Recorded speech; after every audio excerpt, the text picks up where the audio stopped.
up ahead. Affirmative 612. This week on the Wealthy Pilots podcast, should I buy airline stock?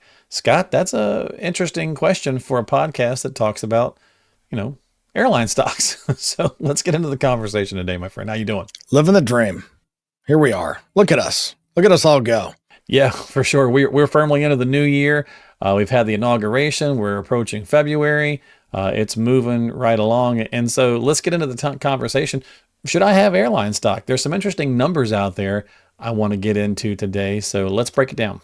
Where I want to go is really talking about how as humans, we just are really not designed to be good investors. It's just not in our human nature because we're by God's design, we're emotional beings, right? So we have fear, we have greed, we have fear of missing out, envy, and there's all those things that kind of come into play that I believe really, really do not lend itself towards, making good investment policy for ourselves and good investment processes and disciplines for ourselves. I've talked to many a soul who bought NVIDIA after it was already up 400% and were miffed when they weren't up the same amount, 6 months later.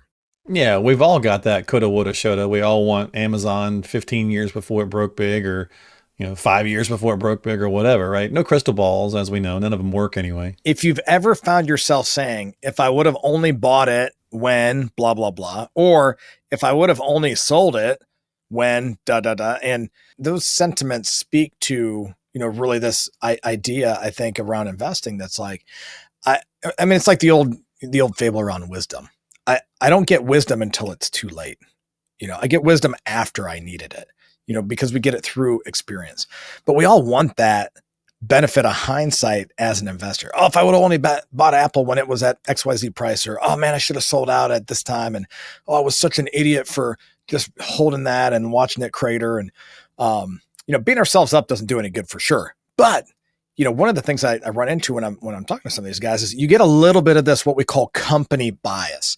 I see this a lot with some of our executive clients as well, that the company they work for is issuing them shares in the company. And then because they're in that company all the time, when those shares vest, we typically will recommend they diversify, but they will have a bias that's like, no, the company is going to do X, Y, Z. And because I know these things, there's a reason the company is giving the executives shares because they want them invested, not only emotionally invested. I mean, when we think of that, what that word means, right? Like, hey, I'm invested in this business. I'm invested in this relationship with my spouse. But that's exactly why those shares are getting dished out to executives. The board wants them invested in that company. But, looking out for, from a fiduciary duty, looking out for the client, it's like, hey, you already work for the company. All your income's tied to it. It makes sense to maybe diversify out of it when you can. Yeah, and there's nothing wrong with a percentage, right? But like anything, you wouldn't, don't get crazy. You wouldn't go 50% of anything, hopefully. But even when we look at the airline specific, I do see some of our pilot folks that we come across they have a little bit of that bias of wanting to own the airline stock that they fly for, which I think is interesting. It's not like, hey, I really believe in this specific airline stock. Most of the time they own the airline stock for the airline that they fly for. This year, I think last 12 months specifically has been a little interesting in the airline industry. If we break down some of the majors, right? Yeah. United Airlines up 170%. Delta Airlines, 70%. American Airlines, 37%. Southwest up 14%.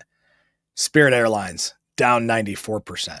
Losing 94% is hard to come back from. Yeah, for sure. People don't often think about that the right way. It's like, well, I'm down 50%. So what do I need to get back? Well, you need to get back. You need 100. 100. Yeah, exactly. Right. So I mean, not easy to do. I guess the point of what I would like to make here today is that, it's a cautionary tale of not letting yourself get biased. And I know, I know it from a leadership perspective, from my own military experience. I know talking to many pilots that have flown for years, both for the military and the airlines, bias can play a really, really poor, a really, really big role in a negative way in your decision-making.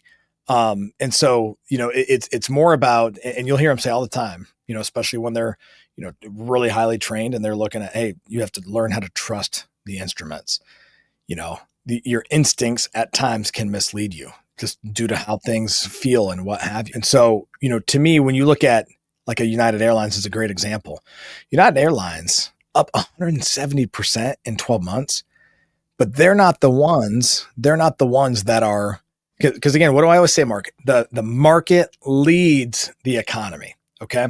When people, this is up 170%, not because their revenue is up 170%, not because their profit is up 170%. It's because the market is speculating that good things are coming for United Airlines. That's why the stock is up so much. And they have made, a lot of good decisions. And you look at, maybe some of the things they're doing to drive operational efficiency, some of the investments they've made. So the market likes the direction that the company's going. So that speculation from the market is what's driving the price up. What the market is doing with certain stock prices is something that can definitely lead people to, I think, make bad decisions in what they're trying to put in their portfolio.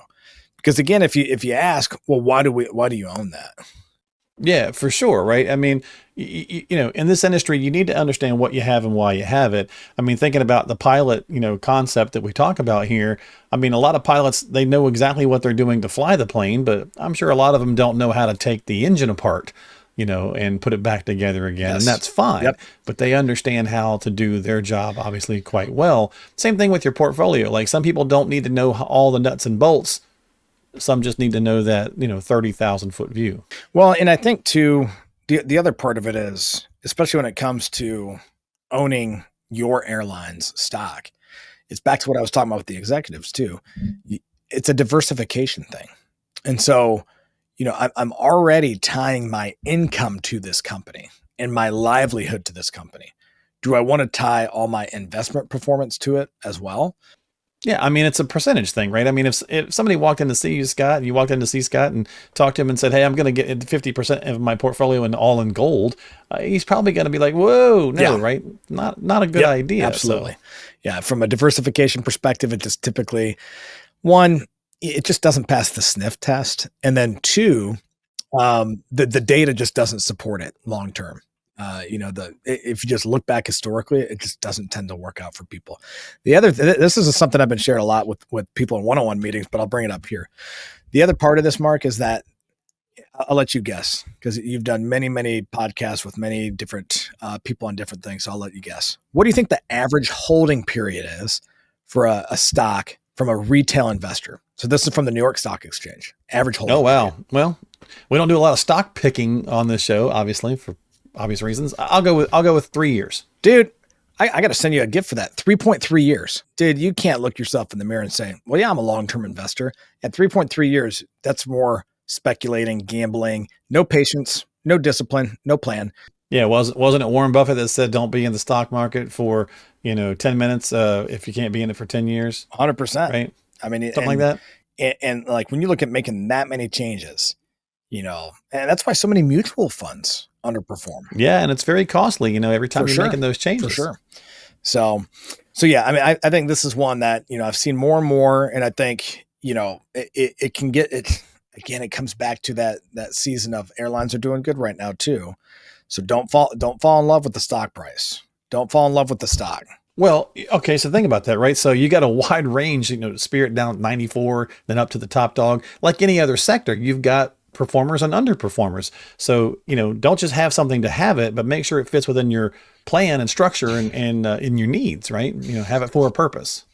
Well, and again, if you look Is that fair? Oh, it's very fair. I mean, and if you were going to buy anything at the grocery store or the Dick's Sporting Goods or whatever, if you got something that's 98% off from what it cost 5 years ago in an inflationary environment, hey, I'll take 98% off. I mean, my point being, if I had $10,000 to bet on anything, I'd probably bet that Spirit Airlines would be the one that would make a comeback and I'd make some money on it because it's definitely not it. Even if you're down 94 and it does come back some, you're recovering some, but let me remind folks, This is not investment advice, right? We're having a conversation. We're trying to point out about, having something in your portfolio, no matter what it is. So make sure that, again, you're talking with a qualified professional like Scott, before you just go willy-nilly doing something. Not investment advice.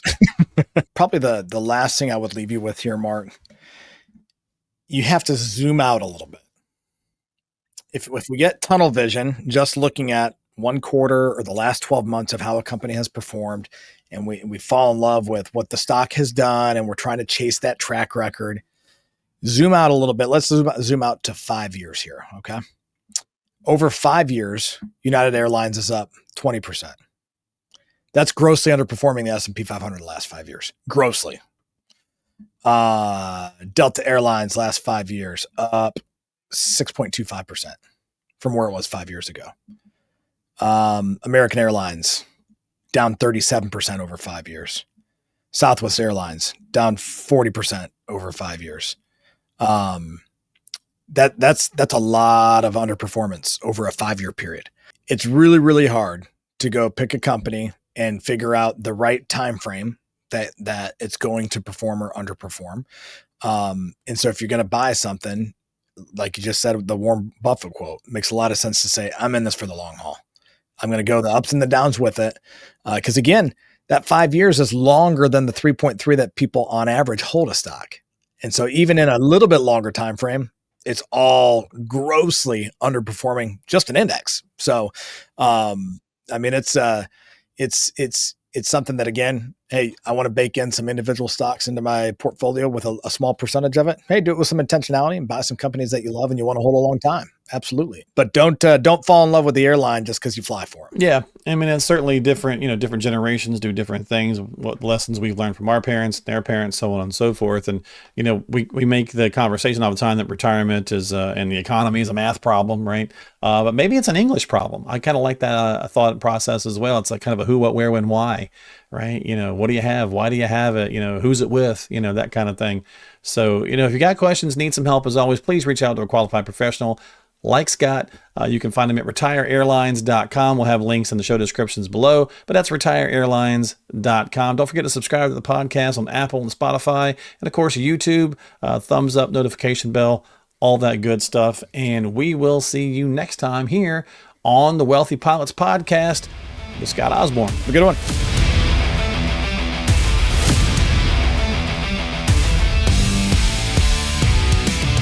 Information is for illustrative purposes only and does not constitute tax, investment, or legal advice. Always consult with a qualified investment, legal, or tax professional before taking any action.